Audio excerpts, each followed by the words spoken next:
scenes may not be suitable for very young audiences. Parental guidance is recommended. Ang programang ito ay naglalabas ng sensitibong eksena at impormasyon. Striktong patnubay at gabay ng magulang ang kailangan.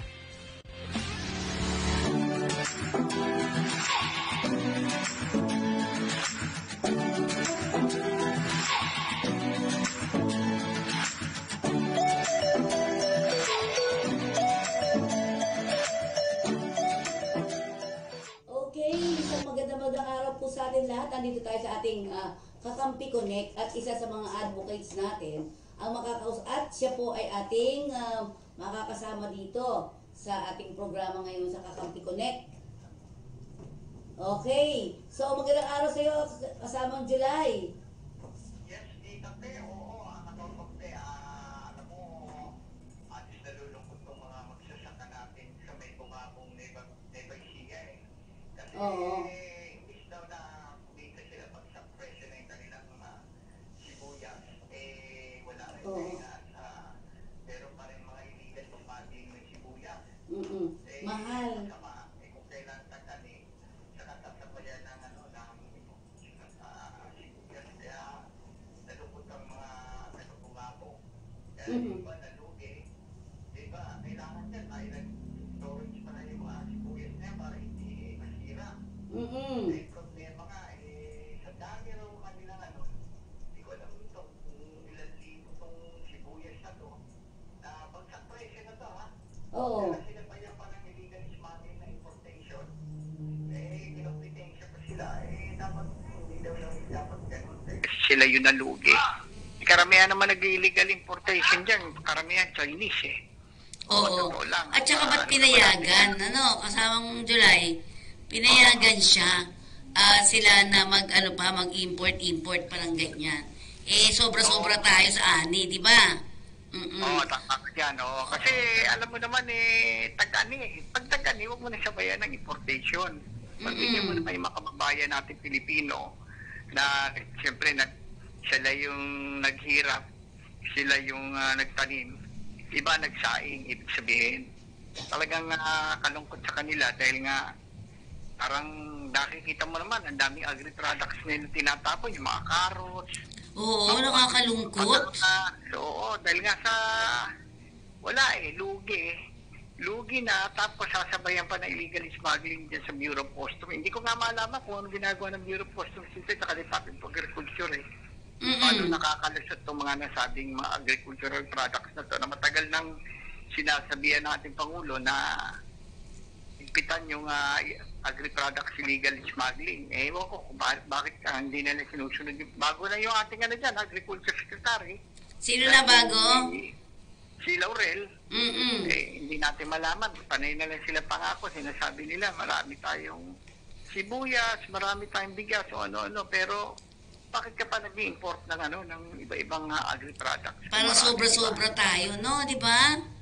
Oo, yun nga Kaya masakit sa mga magsasaka. Sinisikaw ka nila na napakahirap magsaka. Alam mo, kahit tractor ang gamit mo na ngayon, sabi mo high-tech, mahirap pa rin. Putik, mabasa, talagang pinag-iingatan mo, lalo sa bigas. So, anong mga bagay na agri-products, mahirap magtanim.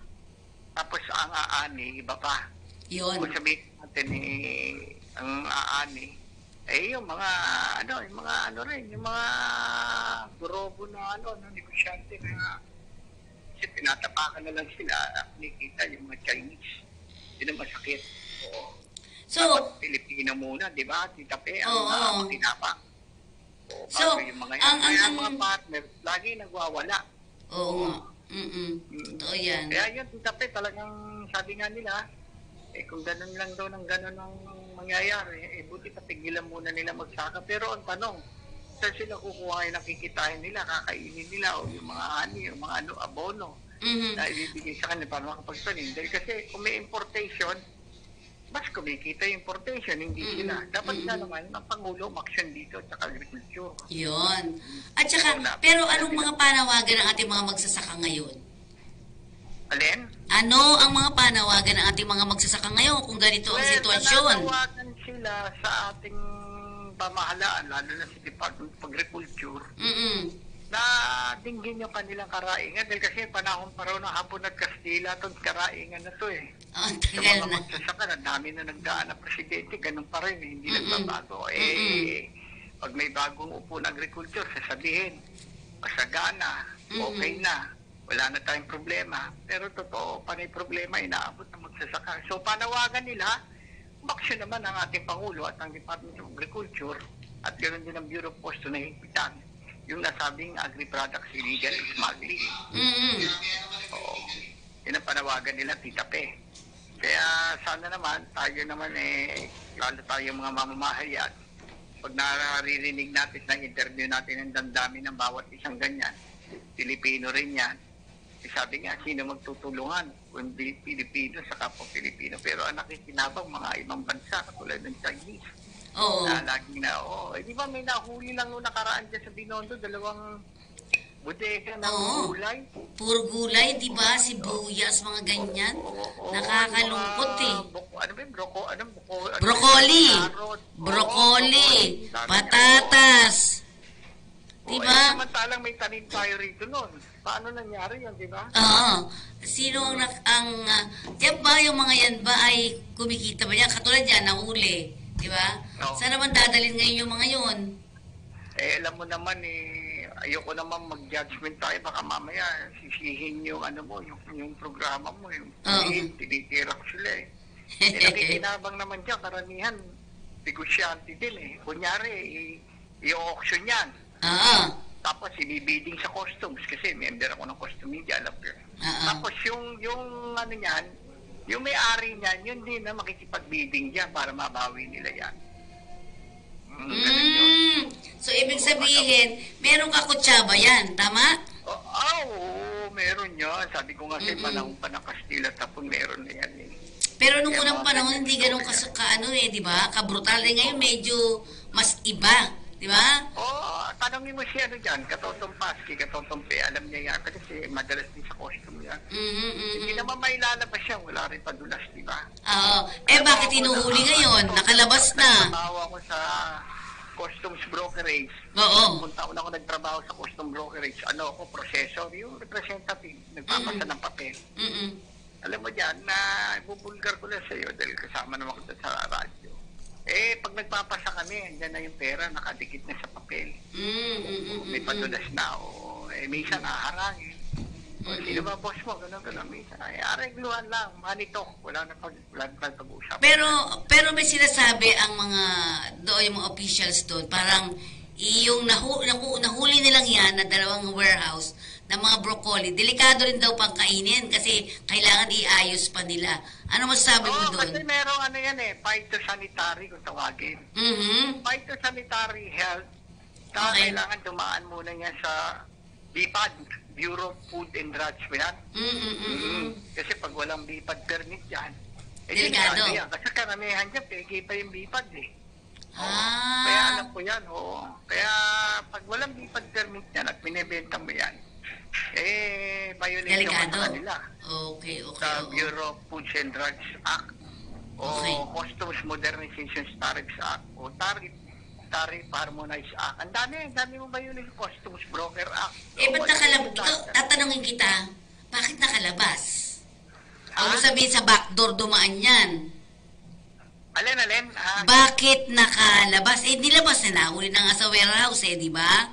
Nahabol pa. Pero bakit nakapasok to baya Saan to dumaan?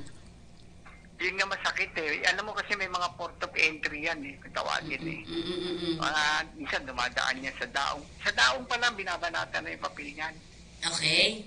So, daong pa lang. Pagdating ng pagbaba na ng pagdating na ng custom yan, may gano'n na yan. May papel na yan, dokumento na yung tinatawag na gate pass.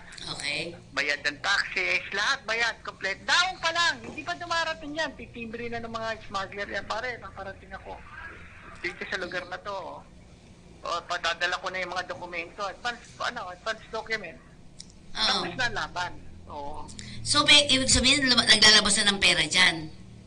Ay, sigurado. Hindi lang milyones, trilyones sa labanan yan. Talaga? Oo. Alam mo, Tita Pe, kung yung buhok mo, yung dami ng buhok mo, kung babanggitin ko lang yung mga smuggler, kulang pa eh. Yung dami. Talaga? Oo, Mas dami. marami pa to. Pero paano yun? Paanong nangyayari? Anong kitaan dyan? Anong kitaan? Hello? Nawala? Sige. Nawala po sandali ha. Sandali lang po. Sa akin mo tawag. Baka hindi siya. Baka naubos na yung load niyo. Okay. So, pansamantala pong hinahanap uli natin siya para... Ay, wala pala akong ano nito. Para matawagan uli ang ating katotong July. No? At, teka, titingnan lang natin po ha. So, kung makukuha natin si July. Yan. July. Yan. Nawala si July. Palagi naubos yung ano. Eto, gano'n mo na lang. Kasi hindi siya pwede sa ano. So, na-busy. Tumatawag din siguro yan sa atin. Okay. So, nakakalungkot no at nakakaawa po dito yung ating mga magsasaka. Ano po? Diba? Yung ating magsasaka. Ang nakita natin nakakaawa. Bakit? Kasi nga naman, nabubulok yung kanila. Diba? Diba nabubulok? Oo. Alam mo yan, ang labanan niyang pera-pera lang. Pera-pera. Kung kilala mo si Big Mama, kung alias Big Mama, Big Mama. Big Mama. Oo, malaking babae yun. Pag nagpaparating, lahat ng taga-Bureau Posto sumasaludo doon. Magandang babae, malaki, parang talagang Miss Universe ang dating. Lahat at breed ng custom police bumababa dahil sa daming pera nila. Wow! Wow. Wala lang ka lang ng pera na, no? Tapos na, bulag pipit-bingit sila, x-ray. Okay. Pag dumaan sa x-ray yan, bulag pipit-bingi, wala sila nakita. Custom examiner, collector, hanggang doon sa commissioner yan, pasok lahat yan. Haharangin mo yan, malakas sa taas yan. Nung hinarang nga yung kargamento yan, tumawag kay General, ano ba to, yung dating general ng CIDG, naging si Nestor Gualberto. Hinarang ng mga intelligence. Puta, sinampal pa ng pera ni Big Mama yung intelligence. Langya ka, sabi, binigyan lang ng pera, hinarang mo pa ako. Talagang gano'n kagarapan si Big Mama noon. Daming pera. Buhay pa ba yan? Buhay pa? Buhay pa yun. Alam mo kasi yung mga underground movement, mga yan Yan mga yan, underground movement. Pag nagparating yan talagang, meron pa nga nagparating, 200 container ba sa Batangas ang may-ari, Pure Gold, Lucio ko. Okay. Ang broker, si BB. Hindi ko na mabanggit yung bang pangalan, BB. Tapos sila Kimberly, ano ba to? Tawag dito, Kimberly Suso. Walang mali siya, Kasi malaki dibdib, Kimberly Suso, alias niya sa custom yun. Yun ang mga big Hindi kaya pera yung nasa loob ng dibdib nun. Ikaw talaga. Tingin mo. Sige. Kaya sasabihin ko sa'yo, sabi ko sa'yo, kulang pa sa dami ng buhok mo dahil gabundok ang smuggler dyan. Pero ngayon, naiba na ba o ganun pa rin?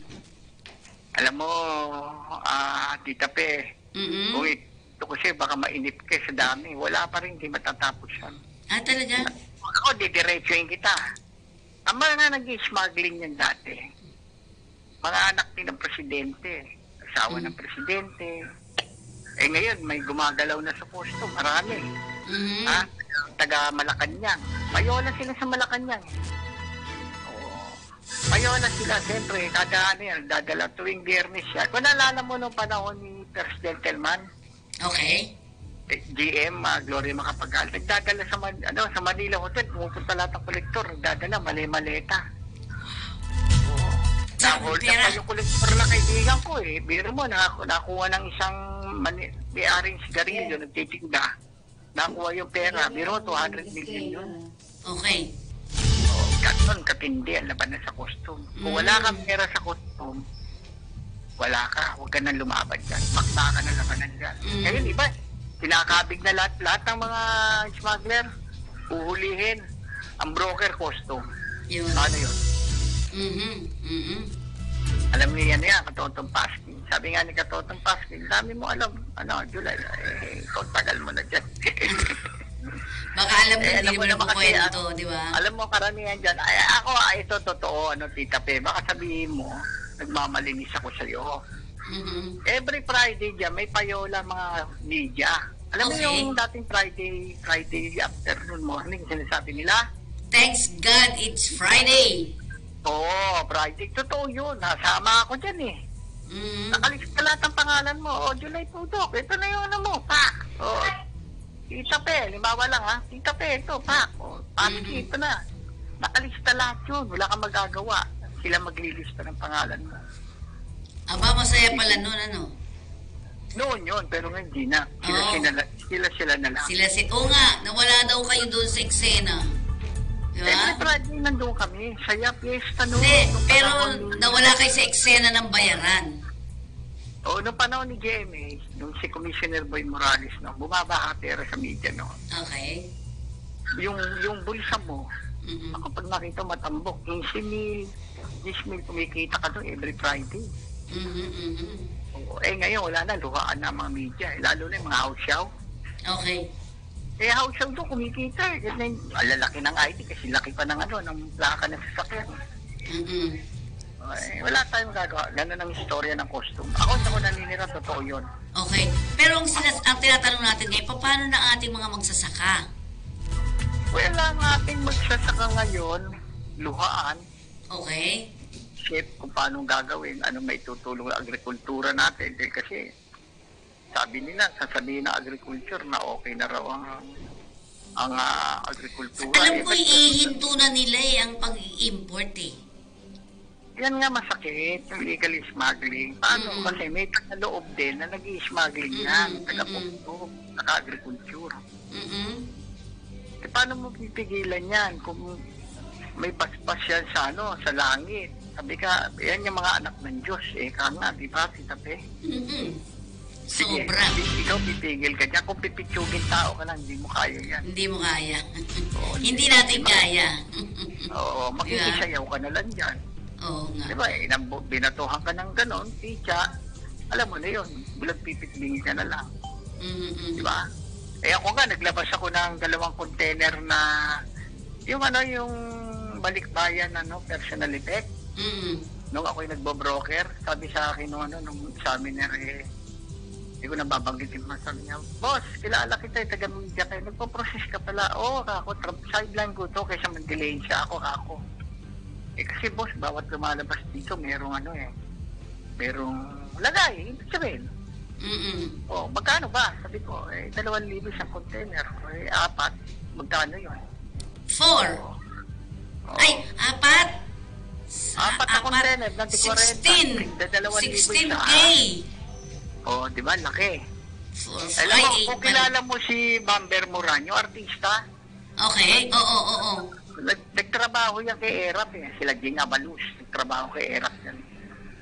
Tinawag ako, Lika, ang aking importer ay Latondenya. Liga lang Latondenya, Sabi ko, bakit to? Kinagkwento ko lang, baka mainit ka. Sabi niya, pwede mo makita yung papel, boss, public documents to, hindi mo pwedeng galawin. Public documents. At saka bayad ako ng duties and taxes. May gate pass ako. Kilala mo ba ako? Sabi niya, kilala kita, artista ka. Di ba extra ka sa pelikula ka ako? Hindi, na ako, warpinggan ako sa costume. Ngayon, ano problema natin, chef? Wala akong kaso. Bayad ako lahat. Duties and taxes. Di papelis ako. May power of attorney ako lahat meron. Ikaw naman, alam mo na yun, sabi niya. Binigyan ko ng 1,000, tuwan-tuwa gago. Yun na pala inihintay niya. Hindi niya pa sinabi, Tita Pe. Alam mo na yun, visit na mga yan. Tapos yung isa naman, si Jing Abalus, Padre de Jack, intelligence. Paano ka nag-intelligence? Alam mo ba, hinuhuli mo rito sa costo? Alam mo ba, in-out dito para manghuli ka? Hanggang ngayon naman, nagbabroker pa rin. Sideline ko naman yun, Tita Pe. Hanggang ngayon, ikaw?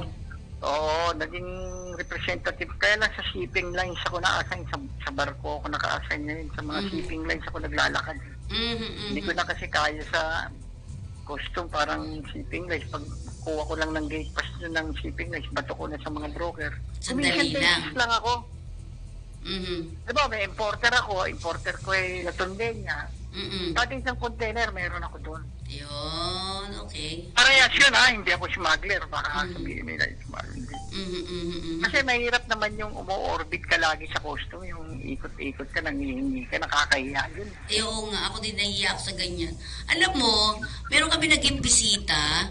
Alam mo yung peace boat, kung matatanda mo yung peace boat, mga Hapon ng mga nandyan na naging bisita sa Pilipinas. So, isa yung kakampi sa sumalubong sa kanila at nag-prepare ako ano yung mga gagawin. Eh di siyempre, pasok kami dyan sa pier dito. Pier 1 yata yung ako nagkakamali. Basta, tapos, sabi gano'n, saan ka pupunta? Doon po kasi yun po yung ano namin, dyan po yung peace boat, sabi gano'n. Sabi ba naman sa akin pakape ka muna, pakape. Akala ko naman kape talaga. Sabi niya, pakape dyan, pakape. Yung pala, di binibigyan ko sa sachet ng kape, pinagtatawanan ako. Tatawanan ka dyan. Walang video sa costume. Pinagtatawanan ako kasi hindi ko naman alam na yung pakape pala ay parang yun, datong. Ako, sasabihin ko sa iyo kilala ko yung mga malalaking radyo na nakapayola dyan Kilala ko. Sina? Hindi ko nababanggitin ang pangalan. Huwag ka Yung naman mga mabanggit. malalaking radyo na nasa TV radyo, pumapayola dyan, alam ko na nakalista na lahat. Kasi, di ba sinabi ko siya, Tita Pe, kami nakalista rin.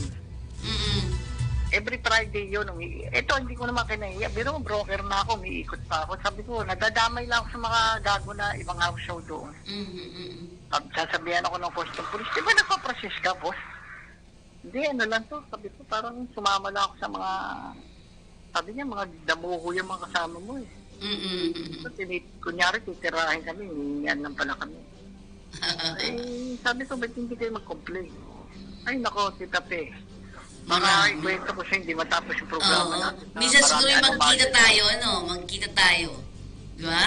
Magkita tayo minsan, Alam mo, pag na-operahan na itong mata ko, sabi ko nga kay RB, technician, si RB Subnet, maayos natin to, kita tayo. Baka makatulong pa ako sa isa, sa yung mga broker na gusto magpa-advertise.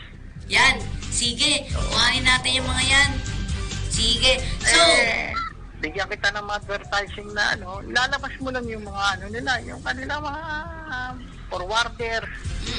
Lalabas mo, ipa-plug mo lang lagi. Bahala na kayo kung magkano rates. Bigyan mo na lang ang komisyon. Oo, syempre.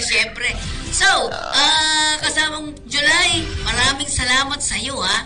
Maraming salamat. Thank you very much po. Baka bukas makalawa, may libel case na ako sa costume.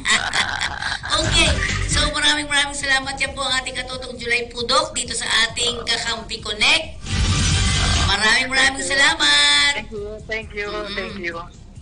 Yan. Okay. So, yan po yung ilang kwento natin dito sa ating Advocate Connect. At sana naman ay tulungan natin po ang ating mga manggagawa. Diba? Lalo na yung mga magsasaka. Diba? Yung mga maliliit na, alam niyo na, yung nasa laylayan, yan ang tutulong-tulungan natin parati. Okay. Nagpapaalam po ako, inyong lingkod, Freddy Codemos para sa ating Advocates Connect. Bye-bye po.